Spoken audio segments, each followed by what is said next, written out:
औज़ुबिल्लाहि मिनश्शैतानिर्रजीम बिस्मिल्लाहिर्रहमानिर्रहीम। अस्सलाम वालेकुम। लास्ट टाइम हमने लेसन नंबर 1 में आप लोगों को ग्रामर की कुछ बेसिक्स के मुतालिक बताया था कि what is a letter, word and sentence. उम्मीद है कि आप लोगों को वो क्लियर हो गया होगा। अगर कोई क्वेश्चंस है तो आप मुझसे जो है कमेंट में पूछ सकते हैं। आज हम जो है लेसन नंबर 2 में पार्ट्स ऑफ स्पीच के बताएंगे क्या है कि पार्ट्स ऑफ स्पीच होते क्या हैं। बहुत इजी वे में पढ़ेंगे ताकि आप लोगों को समझ आ जाए, उन लोगों को भी समझ आ जाए जो लोग उर्दू मीडियम है या इंग्लिश मीडियम है, या जो कोई पॉइंट क्लियर नहीं होता तो वो आज आपका इंशाल्लाह ताला क्लियर हो जाएगा। सबसे पहले हम इसकी इंग्लिश में जो है डेफिनेशन देखते हैं। Parts of speech refers to the grammatical category of a word. Parts of speech help us to understand how words function in sentences and how they relate to each other.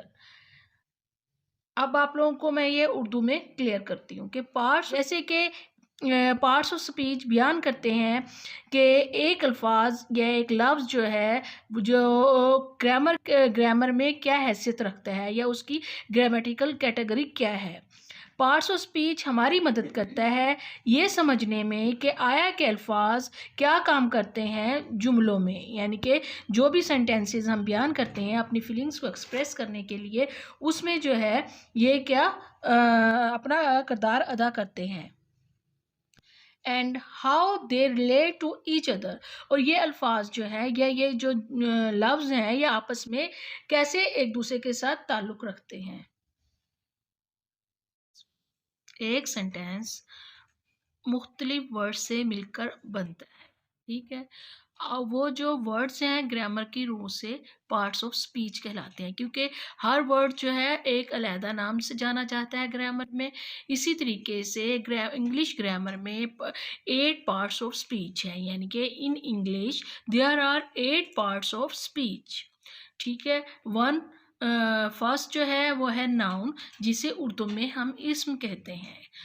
Second one pronoun, जिसे हम उर्दू में इस्म ज़मीर कहते हैं। Third one adjective, इस्म सिफ्त। Fourth one verb, फेल। Fifth one adverb, यानी कि फेल मुतालिक।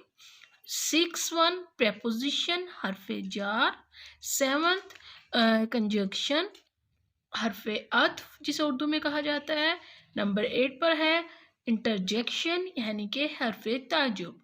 अब जो है इन तमाम पार्ट्स ऑफ स्पीच की ग्रामर में अलहदा काइंड्स हैं, अलहदा टाइप्स हैं, और उनसे आगे जो है हर एक की अलहदा अलहदा डेफिनेशन भी होगी, जो हम आपको अगले लेसन्स में क्लियर करेंगे। अब जो है मैं आप लोगों को इसके एग्जांपल देती हूँ, जैसे कि सना ईट्स एन एप्पल। अब सना ईट्स एन एप्पल, ये जो यानी कि सना क्या है, एक सेब खाती है। अब ग्रामर ये क्या हो गया, एक सेंटेंस हो गया। अब ये कितने वर्ड से मिलकर बना है, ये बना है सना नंबर 1, नंबर 2 ईट्स, नंबर 3 पे है एन, नंबर 4 पे है एप्पल। अब ये 4 वर्ड से मिलकर एक सेंटेंस बना है, ठीक है। अब सना जो है ग्रामर में इसे ग्रामर के रूह से इस वर्ड को हम कुछ और कहते हैं। ईट्स जो है सना किस चीज़ का नाम है, हम इसे ग्रामर के रूह से नाउन कहा जाता है इसे। अब ईट्स जो है इसे वर्ब कहते हैं, यानी कि खा रही है या खाती है। अब ये खाती है यानी कि इससे उसका एक अमल जाहिर हो रहा है, उसका फेल जाहिर हो रहा है, खाती है। एन मतलब कि एक, इसे भी ग्रामर के रूह से कुछ और कहा जाता है। एप्पल जो है एप्पल एक चीज़ का नाम है, इसे भी हम इंग्लिश में नाउन के नाम से जानते हैं। इसी तरीके से next one he helps him. अब ही जो है ये प्रोनाउन है, हेल्प्स वर्ब है, हिम भी इसम ज़मीर यानी कि प्रोनाउन की एक किस्म है। जैसे कि मैंने आप लोगों को बताया था ग्रामर में आप नाउन पढ़ेंगे, प्रोनाउन पढ़ेंगे, आगे आगे आप उसकी टाइप्स भी पढ़ेंगे। इसी तरीके से ये तो तमाम जो चीज़ें हैं इनको हम पार्ट्स ऑफ स्पीच कहा जाता है, ठीक है। सना गोज़ टू स्कूल। अब सना गोज़ टू स्कूल यानी कि जिसे हम पता चलता है कि सना स्कूल जाती है। अब टू जो है क्या है, ये प्रेपोजिशन है। स्कूल क्या है, ये क्या है, नाउन है, और गोज़ वर्ब, सना जो है एक नाउन है।